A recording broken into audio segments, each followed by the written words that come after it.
allons au tout début de la Chartreuse de Parme pour bien saisir de quoi il s'agit dans ce livre.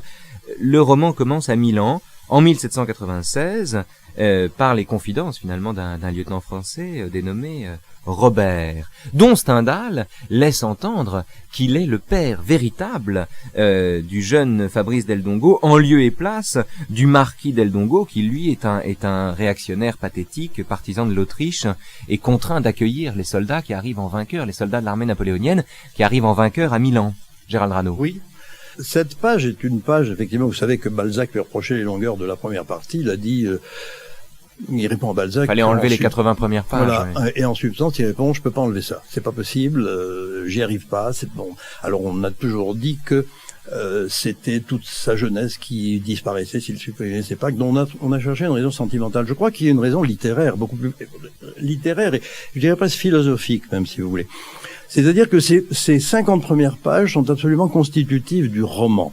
Le roman raconte une histoire, qui est l'histoire, bien sûr, on en fait, nous, l'histoire de Fabrice et de Clélia, mais c'est beaucoup plus large. C'est l'histoire, j'ai commis un petit article là-dessus, j'ai appelé le roman du bonheur. La Chartreuse de Parme, c'est le roman du bonheur, en ce sens que c'est le roman qui raconte la naissance et la mort du bonheur au XIXe siècle. Vous savez que Stendhal avait une conception très pessimiste du XIXe siècle. Oui, bien sûr. Il n'en aimait ni le positivisme, voilà. ni les options politiques. Voilà, là, il était presque pré-schopenhauérien. C'est-à-dire que le XIXe siècle est une monstruosité. Enfin, c'est quelque chose d'affreux. C'est une création humaine absolument lamentable. Bon, mais il explique ça.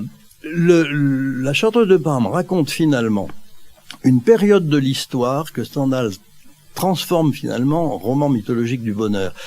L'arrivée de la Révolution française en Italie, dans cette terre qu'il appelle lui-même ce morceau de ciel tombé sur la terre, l'arrivée de la Révolution en Italie, finalement, réalise l'idéal extrême de la Révolution. Cet idéal extrême que les constituants de 93 avaient eux-mêmes inscrit, vous vous rappelez l'article 1 de la Constitution de 93, qu'on oublie trop, le but de la société est le bonheur commun.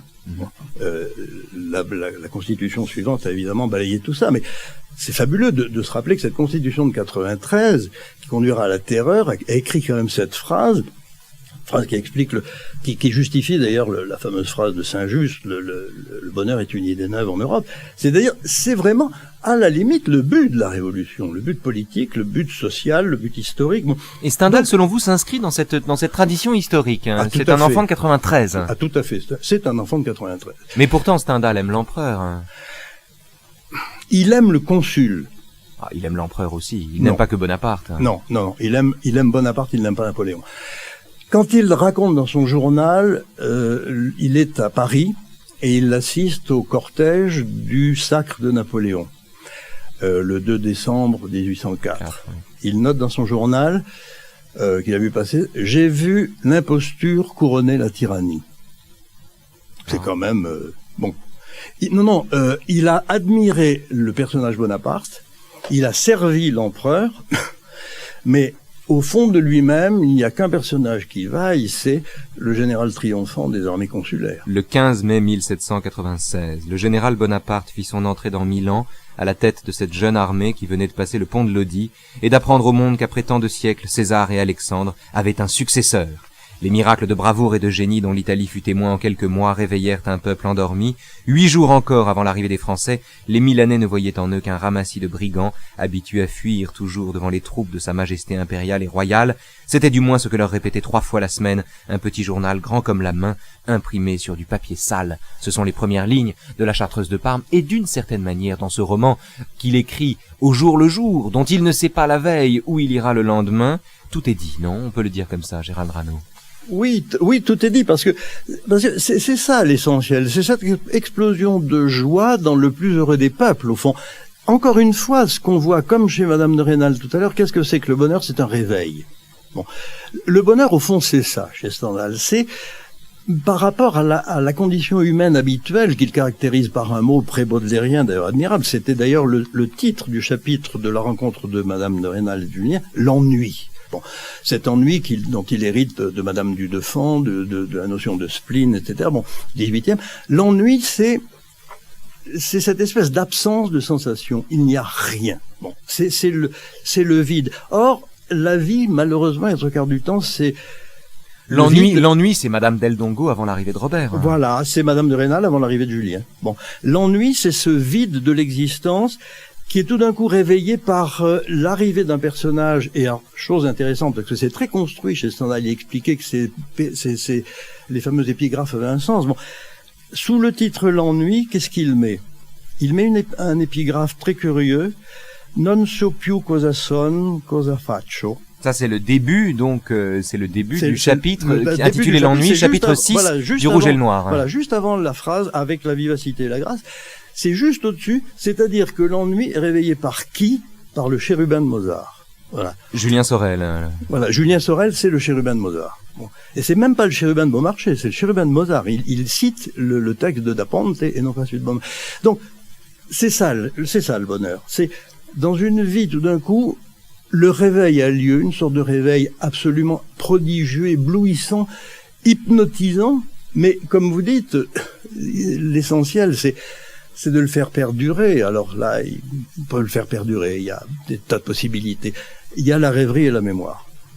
Il y a la rêverie et la mémoire, il y a l'action aussi, Gérald Rano. Après tout, Fabrice Del Dongo est un jeune homme d'action. Alors il se trompe de combat, il ne sait pas trop ce qu'il voit. Je pense à l'épisode fameux, évidemment, où il est à Waterloo et où il se dit qu'il va vivre quelque chose de formidable et il n'y comprend rien en vérité.